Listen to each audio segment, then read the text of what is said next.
Au Kenya, des tests de détection des anticorps permettent d'enregistrer davantage de cas de Covid-19. Ces examens effectués sur plus de 3000 donneurs d'échantillons sanguins entre avril et la mi-juin prouvent que le virus n'a pas été remarqué sur des personnes asymptomatiques. Au Kemri, les scientifiques découvrent la véritable ampleur de la propagation du virus. Le test PCR vous dit qui a une infection virale active sur le moment, donc qui a un virus dans son système.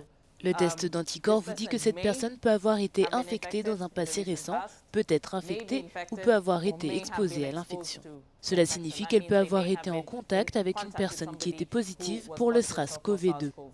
Après avoir développé la protéine de pointe présente à la surface du virus en laboratoire, les scientifiques ont pu ensuite aller examiner des échantillons de sang d'individus de la population pour déterminer combien d'entre eux possédaient des anticorps sans qu'ils se soient sentis malades. Ce que nous avons pu comprendre des données que nous avons reçues pour le test Covid-19, parce que nous couvrons les 6 comtés côtiers du Kenya, c'est qu'une grande partie des individus au début de la pandémie sont asymptomatiques, ce qui signifie qu'ils ont le virus, mais ne présentent pas de signes cliniques comme la simple toux ou l'éternuement, ou les signes habituels que nous connaissons. Cela signifie qu'ils errent dans la population avec le virus, mais sans être malades, et qu'ils ne savent pas qu'ils ont le virus.